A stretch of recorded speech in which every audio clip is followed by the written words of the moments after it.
Gopher Pregame Show.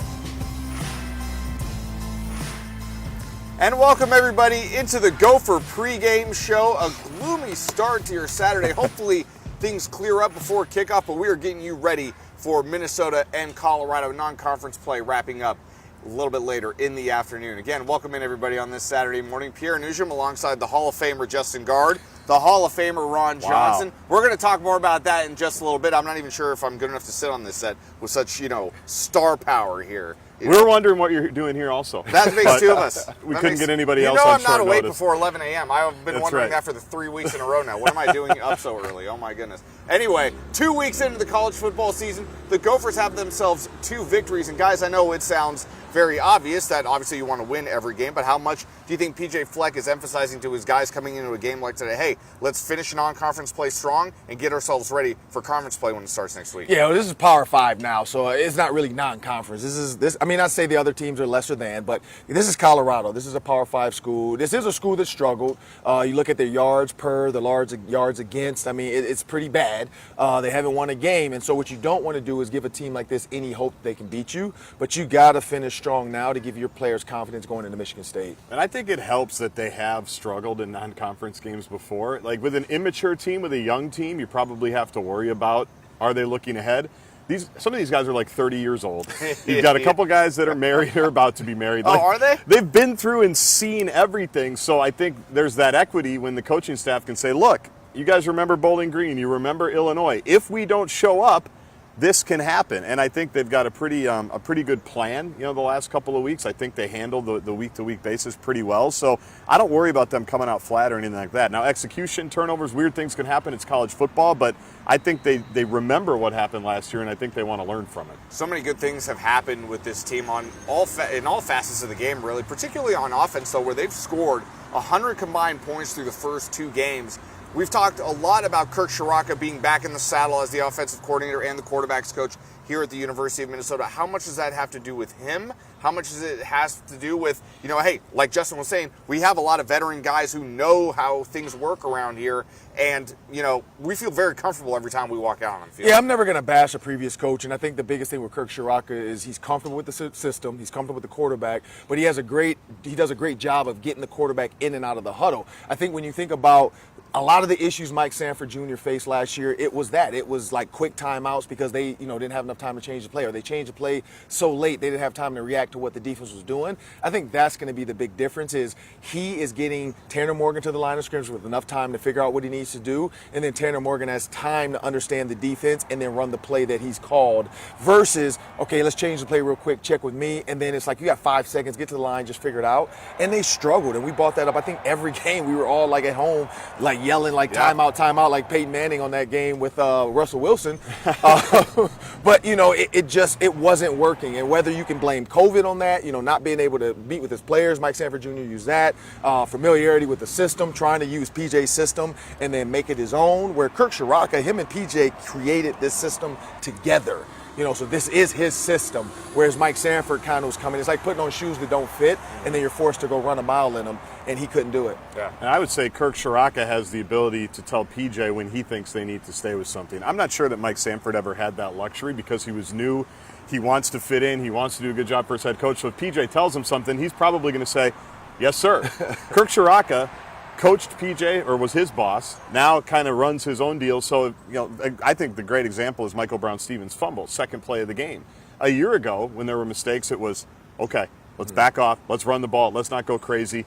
They went right back to Michael Brown-Stevens like the next possession, and they continued to throw it. So that, to me, was a big sign of growth just within the coaching staff, guys, that Kirk Ciarrocca is going to do what he wants to do. If he feels like they need to throw because Western Illinois is putting 11 guys in the box, he's going to throw. He's not going to be stubborn about it. So that's what I've been most pleased with so far this season. Bring up the run game, and we've seen this run game really be very, very dynamic through the first 2 games. You got the 1-2 combination of Mo Ibrahim and Trey Potts. I know there's a lot of guys in that backfield that can really get the job done. When you look at Colorado, through their first 2 games, they've given up over 700 yards on the ground. Is this a situation where it's just like, hey, you know what? I don't have to overly complicate this thing. I'm looking across, I'm seeing people who can't stop the run. I think we're going to turn around and hand it off 40, 50 times in this game today. Yeah, when you look at, you're right. 300 yards, almost a game given up on the ground.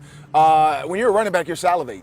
Yeah. You know, you're Oh, like, yeah. hey, this team, and it's all about gap integrity. When you watch their film, a lot of guys lose contain. A lot of guys aren't, they're not attacking they're getting pushed back, and we used to call it creating a second line of scrimmage. This offensive line is creating a secondary line of scrimmage. They're pushing these guys back. You're just not seeing the same power from their defensive line as you're seeing from the offensive lines they're going to face, and then especially today. And if I'm a coach, I hate to say this, if I can run the clock out and just run the ball down their throat, why put my quarterback in danger? Why put turnovers in danger? And I hate to say as a receiver, I would be pissed off, but you know what? Like, it's the team first. It's family. Forget about you. I love me. But I'd be sitting there like, man, you got to be kidding me right now. You got it right in your head. Forget about you. I love me. Yeah, you said it did I wrong for say the it show. wrong? Yeah, that's the second week in a row you've done that. Oh, but that tells forget us about everything. me. I love you. That's what we Yeah. know about you. That's on brand for you. It's a little messed up because Air Force is the triple option team, and they're going to run the ball 70 times. I mean, last year, the only teams that ran the ball more than the Gophers were the service academies, including Air Force. Last week, too, in Colorado Springs, monsoon, there wasn't going to be a lot of throwing. So the numbers are a little skewed, but watching that game back, for sure they had trouble stopping the run. They didn't know exactly, they were 10, 12 yards a carry at times in that second half. So it's kind of a thing where the Gophers' main strength matches up with the weakness of Colorado. But Colorado knows that, too. And Mike Sanford's probably telling the defensive coach, like, PJ doesn't want to throw. He wants to do what you want. He wants to run it 60 times. So let's make him throw it. Let's make him show that we can do that. So I'm sure there'll be early a little bit of a chess match there. Colorado has lost to TCU and to Air Force. I mean, no slouches there when it comes to non-conference play for them. And now they come here to Minnesota. We've seen them struggle in their first couple of games. We've seen dozens of upsets across college football over the first couple of weeks, not just last week, but in 0 weekend and week 1 as well. What does this team need to do today to avoid being upset at the hands of Colorado? Yeah, I think Justin's right. It's the chess match, and I'm not going to get nerdy and talk chess, but, when you have an opportunity to just put their queen into harm's way and not worry about the king right away, that's what they have to do. When I say that, I mean, if you have an opportunity to run a deep ball, just go after it now. Yeah. Like, don't hold up and wait and run the game. Like, if you see Chris Autman-Bell man-to-man, go after it now. And then what that's going to do, like Justin said, they're going to say, okay, crap, we got to back up. We got to play zone. We got to get a 6 DB in this game. And then now you can run the ball and go after them and really just attack, get their pawns off the field. But if you sit back and try to play the game where it's like, oh, we're going to run the ball, we're going to do this, and Colorado figures it out too, and the clock's running out and it's 7-0 at the end of the first quarter, I think that's when you're nervous. But if you say, hey, we got Chris Autman-Bell, one of the biggest, strongest receivers out there. Let's run a double move and see what they do, because they're going to be scared of Mo. These coaches on Colorado side have seen, they didn't even see Mo last year, but they know what Mo can do because he's had coaches here that have been on his staff, that are on that staff now. I think that's going to be the key. Just when you see it, attack it. And it's up to Tanner to take that shot, knowing that one turnover today is not going to lose the game for you. Don't be afraid to take a shot. Do you have any chess references that you want to No, make? Ron handled it. Okay, perfect. Okay. When you've got a chess master, you Straight can't even for the try. queen. Yeah. Let the king sit by himself and wait. Just leave the king, the rook, the pawn, the bishop, whatever they are. Don't give them hope. This is a Colorado team that's kind of waiting, I think, for bad things to happen. We just saw some of those highlights. 30 seconds into the game last week, they're down 7-0, and they started with the ball. Right? Yeah, it was a quick that's turnover. crazy. It was a touchdown for Air Force. Like they're kind of waiting for the other shoe to drop. So to Ron's point, you've got to keep that doubt in their head that they have not learned how to win. They have struggled now for a couple of years. They're trying to figure out their quarterbacks. They're trying to figure out their offense. Their defense actually hangs in pretty well. They're just on the field all the time because the offense can't do much. So to me, it's don't give them any reason to hope. That's what gets you in trouble when you're a huge favorite, is you let the underdog, biggest cliche in the world, you let the underdog hang around, give them hope, and then all of a sudden they start believing. So just do what you do. Don't turn the ball over, like PJ always says, and just kind of do what you've done the first 2 weeks. And that kind of brings me to our next point. We discussed this earlier in the week on the PJ Fleck Show, which you can watch on Fox 9. Thank you very much. By the way, the series with Colorado that they are currently on, last year they're in Colorado. You beat Colorado 30-0. PJ Fleck talks often about fighting human nature. If you're a player, this is kind of the challenge, isn't it? You fight human nature of knowing, hey, we beat this team 30-0 in their house last year. The human nature element you're fighting is like, oh, we had it good last year. How do you fight that as a player, knowing that you had a leg up on this team last year? Not to be cliche, but culture. I mean, we talked about that. This team's culture is the row the boat culture, which is trust your coach, put your back to the target, and just row. Get up every day, find a way. What is your how? What is your why? And today, their why is because we have to do this. Like, this is our year. We're playing for Tanner Morgan. We're playing for Chris Holtman-Bell. We're playing for Mo Ibram that could have went to the NFL and came back to play with us. You know, and now you bring these new guys in, Quinn Carroll and all these other guys, and like, hey, this is our culture. Don't stretch the ball out over the goal line. You know, I looked at my highlight picture last night when I was on stage with JG, and even my picture, I got the ball like this when I'm running. Like, I don't have 5 points of contact on the ball. I'm swinging it out there because I'm looking around like, you know, like whatever. But that's what he does here. It's high and tight. So high and tight is just as important as don't look past this team. And I think that's what this culture is about. You would not have been a good match for the current program and the current culture we've established. I'd be like Tyler Johnson. They would eventually fix me. They would have fixed you. I think that's the right word for it, the right phrase for it. That 30-0 is a little misleading too. I mean, it was like a 15 to 20 point game. Then the fourth quarter, the Gophers just leaned on them and kind of routed them at the end there. Even PJ talked about last week. He said we didn't play any backups last year because it was in doubt, but it wasn't like super out of reach like Western Illinois was. So again, like I said at the top, it's a mature team. It starts with Tanner Morgan. I don't think they're going to allow for any slippage today. Not saying Colorado can't come in here and win. You said it, Pierre. College football's crazy. Yes. But I don't think it's because the Gophers will have been looking ahead to Michigan State like all of us have been, because that's going to be a fun game. I even admitted to you guys, I said, wake me up when the season starts on September 24th. That's kind of how I felt about it, but you know, that's why I don't play the game. That's why I'm sitting here. That's why neither one of you are allowed to give the pregame speech ever. That's very true. I've given the pregame speech, and I have stuck to the culture because Garrett Chernoff told me, like, hey, this is what we need you to talk about. So I have done that. That was a long time ago. I don't think you've been back since then. That was like 4 years ago. Year 3 or 4 zero. years ago, yeah. Was it year zero? I think it was. Either way, coming up next on the Gopher pregame show, we're going to talk more about this football team. Tanner Morgan off to a very solid start thus far for the University of Minnesota. You see him right there. We'll talk more about the Gopher starting quarterback on the other side of the break. Stay with us.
You're watching the Gopher Pregame Show.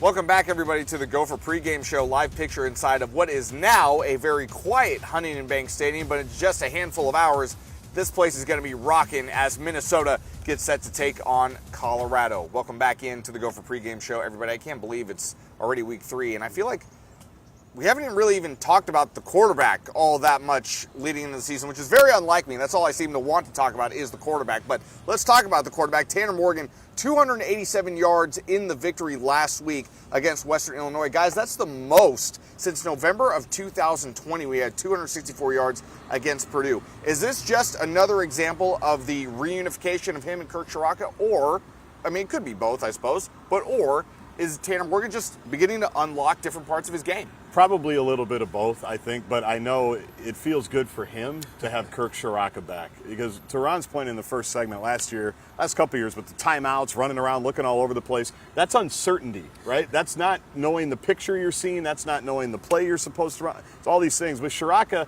he knows, because he did it in 2019. He did it in 2018. And you're seeing Tanner, he looks so comfortable. He looks like he knows the answers to the test, which is, for a guy like Tanner, when he performs best, when he knows if this is open, I go here, if not, I go here, and so he's running it very smoothly. Now he's going to have to get better as the season goes along, including today and next week. But great start for Tanner so far. I'd say Kirk Cousins is giving us the reason why a coach in the quarterback's ear is important. You look at Kirk Cousins right now with Kevin O'Connell. He looks night and day. You look at the motions and shifts that Kevin O'Connell has allowed him to do, whereas I call it the sprinkles, the cherry on top, and all the whipped cream on the ice cream, and not just a vanilla scoop of ice cream, and that's what Kirk Cousins had. Well, now you see Tanner Morgan last year, it's kind of vanilla. It was line up, look at me, check with me, coach, which we remember Zach Kustok with Northwestern. I hated that. And then he would give him a play. Zach Kustok turns back around and Northwestern runs the play. Well, Tanner Morgan, he look over, and they were just as confused as Tanner. Like, I don't know, run the ball. I don't know, throw a slant. Like, it seemed out of whack. It seemed like you can't give a quarterback 5 seconds to get back and tell everybody what they got to do when they run a play. This year, they seem a lot calmer. Now, they haven't been challenged yet. Yeah, right. I mean, they've been blowouts. They've covered every time for those Vegas people.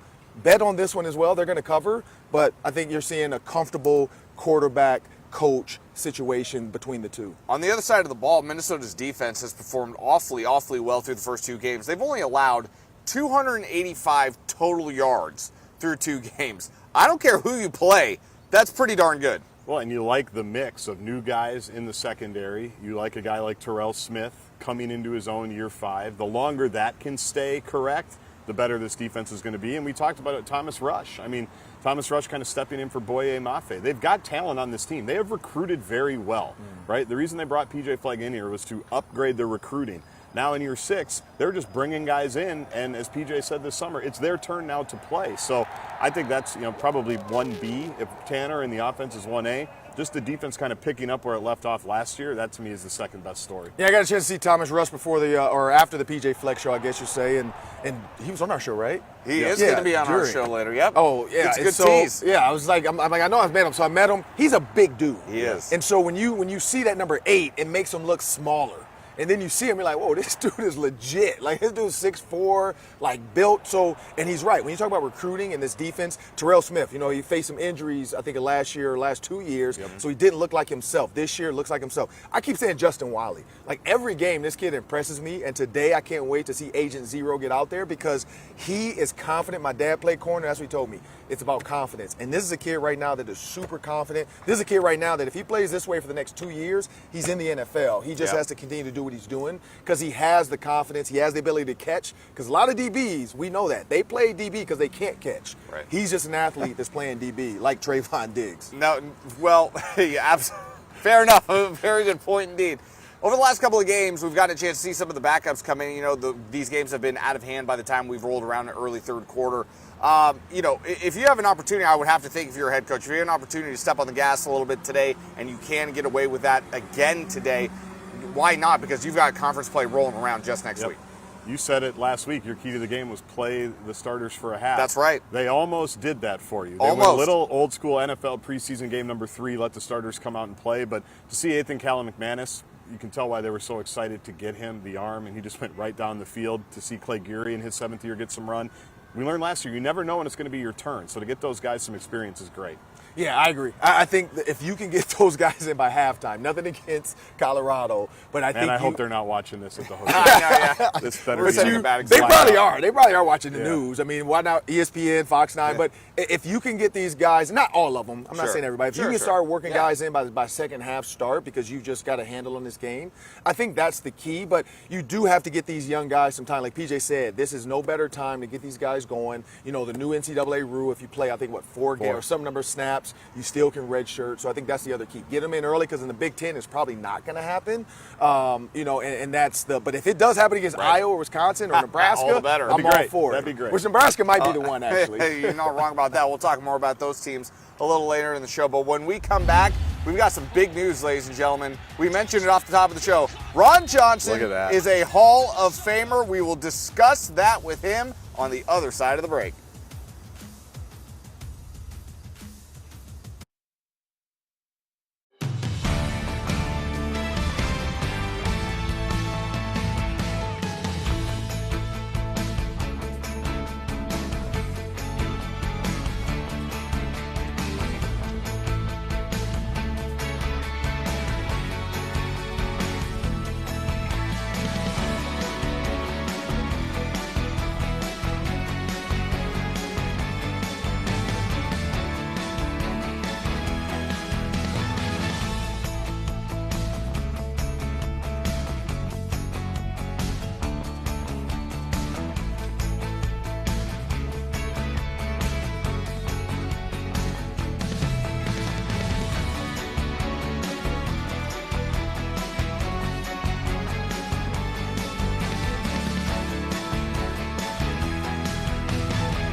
Welcome back to the Gopher Pregame Show. Welcome back, everybody, to the Gopher Pregame Show. We mentioned it before the break. It is a little bit of a special occasion here today on the Gopher Pregame Show because last night, the former Golden Gopher wide receiver himself, Ron Johnson, inducted into the Minnesota Sports Hall of Fame. How does it feel to be a Hall of Famer waking up today? Good. Good? Yeah, that's it. That's it, everybody. We'll see you on the other side. That's what I did to JG That's last what he night. gave me It was last the night. best. It was terrible. It was terrible. I could see his content. face thinking like, wait, is he really going to do this to me? Yeah, it was bad. I couldn't get out of it. I No. didn't expect it. I should have. Yeah, you should have. It was You've known him awkward. long enough. It was tense, but it was great. I had a lot of friends and family there. It was awesome. Well, We're happy everybody for him, was man. good before me, so I was like, there's been no levity to this. So I was Yeah. like, you know what, let me get JG. We work together.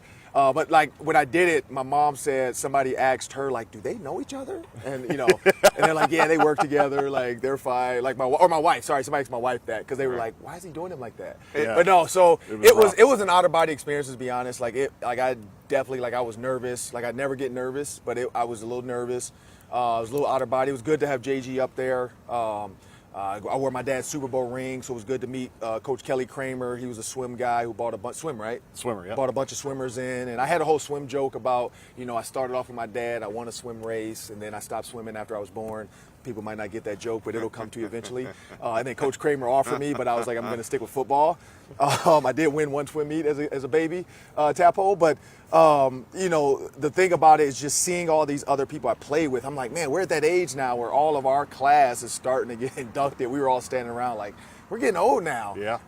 But Poe played. Johnny Poe played hockey with Jordan Leopold. Jordan Leopold texted both of us together in a group text, and we had not even met each other. So I was in this random group text with a guy I didn't know. So it was a lot of fun moments. Seeing the soccer girls, talking about college days, and my wife was inducted 10 years ago. Johnny's wife was inducted before him. So JG made jokes about that. So no, it was a ton of fun. It was good to I was struggling because I've dealt every sports moment I've had my dad except for this one, and so but I got a lot of text messages from people. PJ Fleck tweeted it, and Kenny Burns texted me this morning. My friend Spice Adams from Detroit, grew up together, played together, flew in from Chicago. My best friend, my quarterback Jeff McCall, he flew in as well, and their sons are here. Little Anthony III, Jeff III. So it was a fun night of just having those guys there. I told Spice then, I'll tell him now, he's never ever beat me. Penn State never beat us. The 49ers never beat me. He's never beat me in chess, tennis. We can play pickleball. He will not beat me. So it was fun though. Like the people all came up, and like I said, I met Coach Kramer. He's a Steelers fan, so he got to see my dad's Super Bowl ring. He's like, I've never seen one in person, so I let him take pictures of my dad's Super Bowl ring. So all that, it was just a fun night, and I didn't realize Carter Coughlin's mom was a tennis, pro. Yeah. So seeing her there, it was a fun night. A very special night indeed for Ron Johnson. We certainly congratulate you, sir, as a Hall of Famer. Appreciate And again, I don't want to leave Justin out too. Justin is a Hall of Famer as well. That's at Edina, high school thing. Yeah, well, hey, still Hall of Fame nonetheless. I don't care what level it is. 2 Hall of Famers now on this set right here on the Gopher Pregame Show. And when we come back, like Ron alluded to earlier, Thomas Rush, not only is he a big dude, he's a heck of a defender. We're going to sit down one-on-one with him on the other side of the break.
The Gopher Pregame Show is presented by Minnesota Rusco. Yeah, watch me now. This is the Gopher Pregame Show.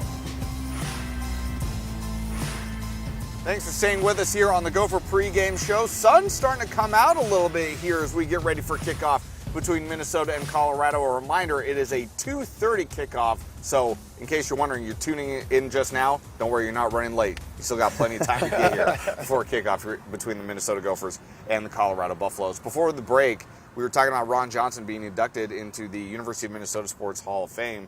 Justin, you had a story you wanted to share with everybody about Ron. It's not really a story. I was the MC. Ron, believe it or not, just shut me down completely for like 45 seconds, didn't answer any of my questions. I was sweating. It was uncomfortable. But we all talk about Ron as a player. Actually, we don't talk about Ron as a player. He talks about himself as a player. So all of that's out of the way. But the coolest part for me last night, Ron, was to see your wife there, your mom there, your daughter's there. You're a great husband. You're a great dad. That's what I appreciate about you. So they don't have a Hall of Fame for that, and even if they did, Pierre wouldn't get in because he's not a husband or father. That is true. That's, to me, is the Justin. coolest part, because you tell us enough about your playing days, but to see your family was very, very cool. Appreciate it. Man. I mean, it's really So a tremendous congrats. honor. Congrats to you. I know it's a very special moment. Again, if you see Ron Johnson walking around the game today, tell him a big congrats. And during today's game, they're going to have a little bit of a ceremony, are they not? Yeah, I'm trying not to cry because JG's never been nice to me before. So, Yes, so he's a little watery. after the first quarter, we're gonna go on the field, and I joked. Mark Coyle and them joked with me because I had an Adidas T-shirt on, and he was like, "Hey, we got to get you some Nike stuff." So like my goal today is to make sure when I get on the field, I got my Rotor Boat sweatshirt, and I got some white Air. I actually got Nikes on today too, so.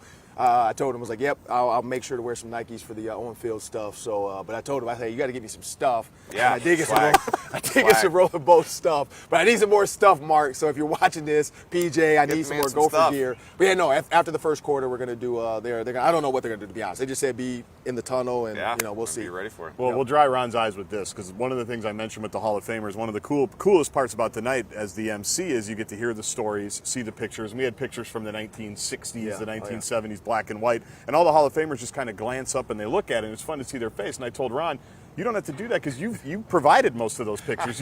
You tweet most of those out on a week-by-week basis, depending on what's going on, depending on who the Gophers are going to play. So we knew what Ron's reaction was going to be to all that because he's typically just given that to us at 3Ron Johnson on all of his social media handles. Yes, sir. Oh, yeah. Yes, sir. For those you said watching, make one sure you you hadn't seen spam before. Spice Adams at Twitter. Just spam him and tell him on Twitter right now he's never beat Ron Johnson in anything. So spam his Twitter this morning. He's got all these friends Fox and 9. family coming. He just roasts all of them. Yeah. It was unbelievable. I mean, that's part of the gig. I'm a Hall of Famer now, as he would say. I get to do what I want, and that's part of the fun of getting into the Hall of Fame. Well, guys, earlier we discussed the Gopher defense. One of those players in particular, Thomas Rush, who has just had a great start to the season, really had a solid season last year as well. We got a chance to sit down with Thomas to discuss what it's going to be like playing for the Gophers for the final time this season and what he expects from this group for the rest of the year. This has been a terrific start to the season thus far for you guys, 2-0 through the first two games. What have you liked from your team through these first 2 weeks? I just like the way we've been competing. Just the guys being together on the field and then throughout the week and just kind of getting the game plans and going through it and just the whole chemistry about it. I just like being in season and going throughout the week with the guys and getting ready for the game. Just 10 points allowed through the first two games. What's clicking so well for you guys defensively? I think that's just, I kind of attribute that just to Coach Rossi and the staff and the game plan and all the work they do behind the scenes and the hours they put in, and then obviously the rest of the team and then the guys that get the plan and come in on in the extra time and just kind of get it down, get it mastered, and then come on the field and put the work in, and when the clock starts, it's go time. This is your senior season. I mean, you've played a lot of years here. When you look back at your time in Minnesota, what really stands out to you? Just the culture and the people around here. I think a lot of times you can get caught up in, oh, you're doing this for the football team, or you're a student athlete here, and everything that might come with that. But I think the people around here, the coaches, the guys, the players, the rest of the staff, the player development staff, and everyone else, it just makes being here fun. Makes you want to be here and come in, and it's not. It doesn't make you like not wanting to be here. So I think that's really one of the big things, and especially like all 5 years that I've been here, it's just each year has gotten better with the people that are here. So that's an attribute to Coach Fleck and what he stands for and the culture that's being held here, and then obviously the people and what they stand for. I wanted to point out that last week we spoke with Jordan Howden, who was sitting in that very chair, and he came away with an interception in the game. Yeah. So naturally, this means you're probably going to come up with a sack, a touchdown, or whatever like that. I just want you to know this is a very lucky chair you're sitting in right now. Yeah, I got you. When I rewatched the film of the Howden's interception, now it was a phenomenal play. Spectacular. Great catch.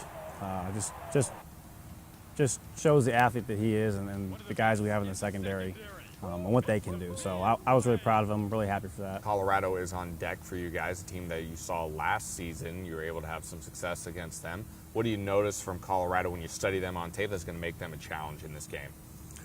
Yeah, I think they're really good. I think these guys have the ability to be very dynamic.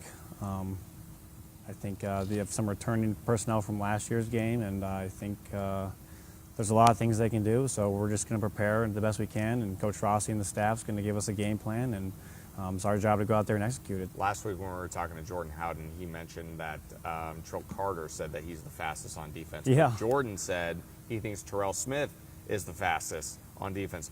I'm going to ask you the same question. Who's the fastest on defense? Who's the fastest on the defense? I'd probably give it to Terrell. Okay. I don't know. That's two for Terrell now. Terrell might give him a run for his money, though. You think so? Yeah, possibly. Do we need a sprint? Do we need to have a little race between these two? Might have to set up a 40 here one of these days and see and clock it. If that happens, you let us know. We need to be here with the camera because I want to see the All result right. of this race because I want to see that. Lastly, for you, going into your final season, what do you want to get out of it? This is your senior year. You're not going to be able to put a Gopher helmet on at the end of this year anymore. What is it you want to take out of this final season with the Gophers? Going through the process again one last time each week. I think there's something that's hard to describe about being in a room with the guys each week and resetting the game plan and running around each room to team meetings and to other meetings and coming in after practice to talk about certain things that need to be fixed or changed. And I think it's just a process of getting ready in a game week that I kind of enjoy and just I think it's that and then being with the guys while you're doing it. Well, guys, we mentioned it a little bit earlier. Boye Mafe leaves for the NFL draft, but Thomas Rush has stepped in and done a pretty admirable job so far. Yeah, again, the goal for him is he doesn't have to be anybody but Thomas Rush, and he has the athletic size. He has the NFL body. Now what he has to do is just put it all together. And like JG just reminded me, he had a lot of sacks, or a decent amount of sacks last year. Now it's his team. Yeah. He's the guy creating the havoc and the rush. I think about going back to Carter Coughlin when he finally came into his zone. I think for Thomas Rush, just using his power and strength. Like, he reminds me of an Asgardian, the way he's built. He's just he's a big, strong dude, but mentally for him, it's, can I switch this next gear during the Big Ten season? Like, the next gear is, like, this is okay, nothing against these teams, but the Big Ten is a totally different juggernaut. He grows his hair out a little bit. He might start looking like Thor even. Well, I think that's what he's going for. Yeah, absolutely. It seems like that's what he's going for. But yeah, Boye Mafe has 7 sacks a year ago. Second-round pick, Seattle, NFL, we all know that. Thomas Rush had 5.5. Yeah. Like, literally in his shadow. Like, they're splitting reps, and Boye is obviously going to get more of them. So now it's his turn to be the number one, to be the alpha. And if I had to pick a nit of the defense in the first 2 weeks, it's hard to. They've been great. Is that they haven't gotten home a couple of times on sacks, which is why you have to keep doing it, which is why you have to keep practicing it, which is why you have to get other players out there. Because Thomas Rush knows how to finish. Some of these other guys maybe have to learn that a little bit so they can be, I guess, the Rush of last year to his Boye Mafe, but he's had a great start to the season, and it is his turn for sure. And as we've mentioned, the Gopher defense has been rock solid this season thus far, allowing 285 total yards through 2 games. Oh, by the way, just 10 total points through the first 2 games. We'll see if that trend continues today as the Gophers get set to take on the University of Colorado. More on the other side of the break. When we come back, we're talking Big Ten. We'll take a look around the Big Ten and let you know what's coming up, who's looking good, who's looking bad. We're talking to you, Nebraska. More and all that coming up on the Gopher Pregame Show.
Welcome back to the Gopher Pregame Show.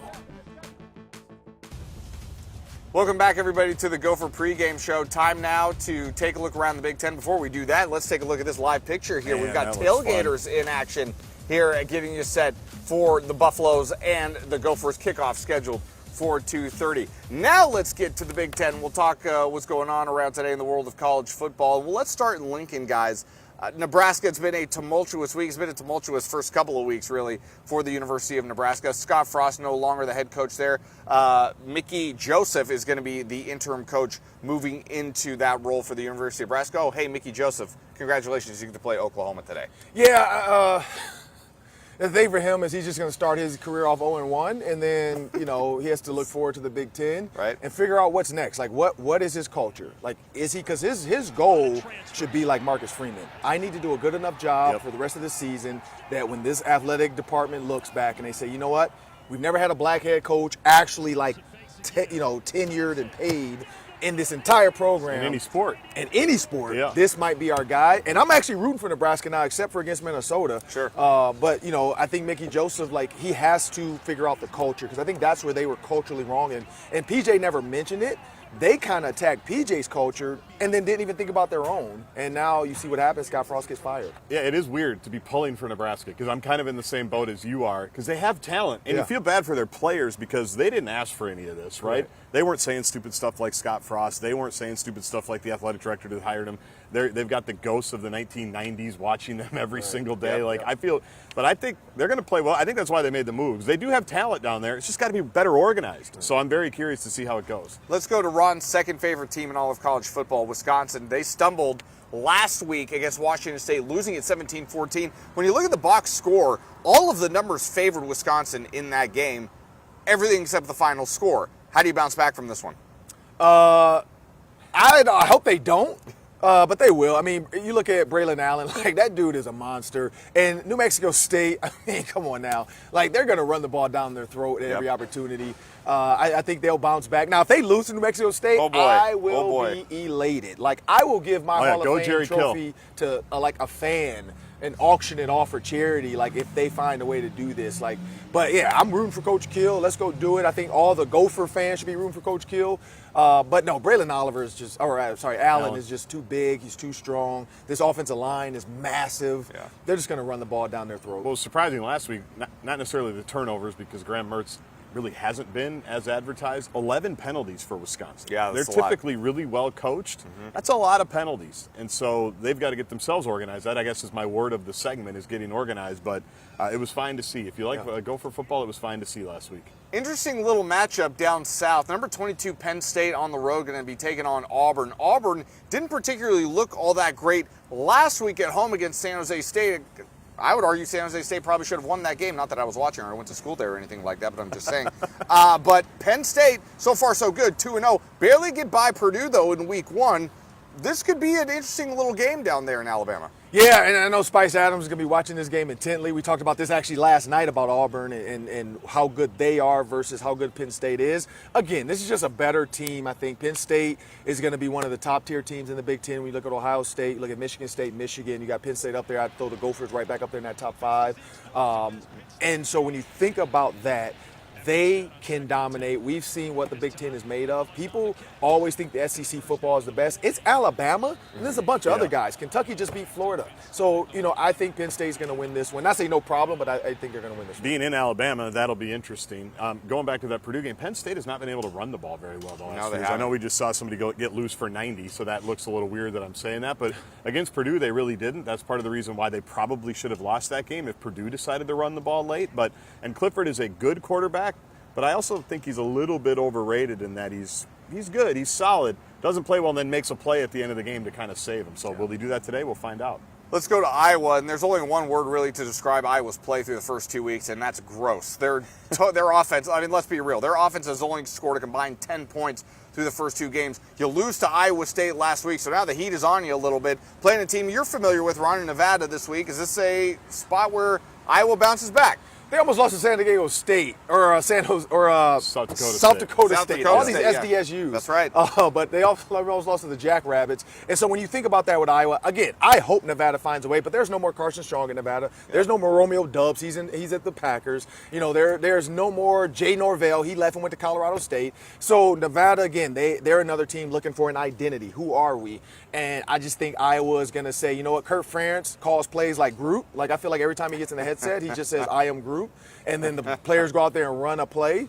It just looks real, like, antiquated. And it looks like his dad wants to fire him, but he knows if he does, his wife will leave him. So he just leaves him there as the offensive coordinator. But Brian Ferentz, I think today his job is going to be just run the ball. My favorite tweet on this, Iowa's a 27-point favorite. They have scored 10 points, to your point, which means they need to hold Nevada to minus 17 points. They have a good defense. Yeah.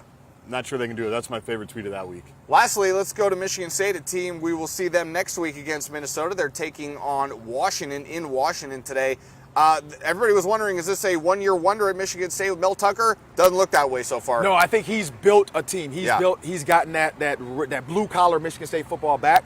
Again, I hope they win this one because I want them to feel like a fat cat. Fat cats get slaughtered. I don't want them to lose this one and then perk up for the Gophers. Go win this one and then put your guard down against the Gophers. They are underdogs in Washington. It is true, yes. They are in. If you they are pay underdogs. attention to that if sort you're of thing. interested in those type of things, they are underdogs. So I'm very excited to get home and watch that game tonight. Absolutely. I hope they win that one. Absolutely. And again, Minnesota takes on Michigan State on the road next week. When we come back, Ron, Justin, and myself, we will all give you our keys to victory. That is coming up here on the Gopher pregame show as Minnesota gets set to take on Colorado.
You're watching the Gopher pregame show. Welcome back, everybody. Time now to get to our keys to victory today as Minnesota gets ready to take on Colorado. Mr. Guard, we will start with you. Your keys to victory. This is for the agricultural crowd here in the great state of Minnesota, the farmers out there. It's all about continuing to plant the seeds. I don't want another boring non-conference game. I was thrilled with how they handled it last week because they didn't just run the ball 95 times against Western Illinois, which they could have. You must cultivate a passing game if you want to win the Big Ten West. They did that. Pierre mentioned the numbers. Best passing day since like 2009, since Adam Weber was in his 9th year as starting quarterback here with Tim Brewster. Continue to plant these seeds on both sides of the ball, develop a passing game, develop new guys defensively. It's going to start paying off for you, hopefully next Saturday in East Lansing. But don't go vanilla. Bring Ron Sprinkles. Bring the cherry. Continue to plant the seeds, and hopefully, come harvest time, Big Ten season, they'll be ready to harvest. Mr. Sprinkles, your keys to victory. Yeah, we're going to stick with agriculture for all the great farmers in the state of Minnesota. Don't fall for the banana in the tailpipe. Don't do that. A salute to Eddie Murphy. But when you think about this, all I'm saying is they're going to give you a lot of window dressing. They're going to try to throw stuff in front of you. Clay Patterson, he knows what this defense is about. Mike Sanford Jr. knows this team as well. Don't fall for the banana in the tailpipe. Know your keys. Pay attention to the offense. Watch those guys in front of you. Defensively, same thing. Don't let them try to confuse you. Play your game. Here's one thing to think about, too. Brendan Lewis, the quarterback, he's the leading rusher, so this kid will go and take off when he has to. They have to, a guy like Thomas Rush, you have to keep contained. You lose contained, this kid can actually run. They have a 2-quarterback system. Who knows who's going to play more? It's probably quarterback by committee right now because they suck. And so other than that, do not fall for the banana in the tailpipe. God bless whoever typed in "don't fall for the banana in the tailpipe." You're looking at him and right had it here on the screen. That's why you went to broadcast school, right You're there. looking at him Congratulations. right here. Mine is going to be very, very easy. You guys have heard of the KISS method, right? Keep it simple, stupid. Run the ball. Colorado cannot stop anyone from running the ball. I know it's obvious. I don't care that it's obvious, but why not go with what works? And what works is Minnesota running the ball and knowing that Colorado can't stop anybody from running the football. So turn around, hand the ball off. No. Let's get out of here. Plant in a the couple seeds. of That's direct conflict. Fair enough. Yeah, plant the seeds. Fair. We've got Justin and I are Row a the little boat, bit, plant the seeds, go Gophers. we're at odds on the other side of the table, but let's go to the Hall of Famer right here for the matchup meter time. Ron, your matchup meter, go. Let's start it. Again, another simple one for me. Offensively, I got to go with the Gophers. You look at Colorado, they've only scored 13 points average this season so far. They've only rushed for 132 yards, and they've only passed for 235. The Gophers, we've seen, they're number one in the nation right now. So I got to go Minnesota. Defensively, same thing. They've given up almost 300 yards on the ground per game, 138 yards in the air. Again, the Gophers defense, number one in the nation. Got to give it to them. Coaching. PJ Fleck has a culture. I mean, Colorado's coaching staff has bought over some roll the boat stuff, even though, some of it might be a lot, but they're like, hey, look, the culture stuff works because now they're seeing they're 0-2 and they're like, we might need a culture. But I got to give that to PJ Fleck. X Factor, I'm going to give this to Colorado, and here's the X Factor reason why. When you think about the fact that these coaches know PJ, they know this system, they know what these players can do, they're probably telling their players like, hey, if we do X, they will do Z. So stay here. If you do this on Justin Wiley, he will jump this route. So you look at their receiver. Where's the guy's name? I love him. Daniel Aries, 6'4", 210 pounds. He's a big dude. Big boy. You got another receiver, Jordan Tyson, 6'2". So they got some big receivers. They're saying, hey, look, if we get man coverage, let's just TO this thing and throw it up in the air. And I think that's going to be his takeaway. Like, just throw it up, 6'4" on 5'11", 6'2" on 5'11". Let's go 50-50 because we have no other shot. Like, we're a, 30-something point dog? 27 now? Yeah, I so think. basically 30-point dog, if you're interested. Yeah. So I got to say that's the only X factor goes to Colorado is that they know these players. Very quickly, prediction, final score. I'm going to go they win by 28 points at least. Wow. Yeah, I'd say 30-13, 30-10, somewhere Okay. in that neighborhood. A little more I don't think conservative. but- I don't think he's going to run it up. I think they're going to try to get out of here, keep guys healthy. Colorado can't stop them, though. It's not running it up. That's true. That's true. I mean, they put 62 up, and they didn't try. That's they true. weren't wearing trick plays. I mean, this offensive line they're getting nastier and nastier. I'm just glad we're not giving the speeches, man. A reminder, Minnesota and Colorado kicking off at 2:30. You can catch Justin on the radio broadcast, and you still have time to watch Beverly Hills Cop before kickoff here today. Thanks for joining us, everybody. We'll see you next week on the Gopher Pregame Show. This set is bananas. B-A-N-A-N-A-S.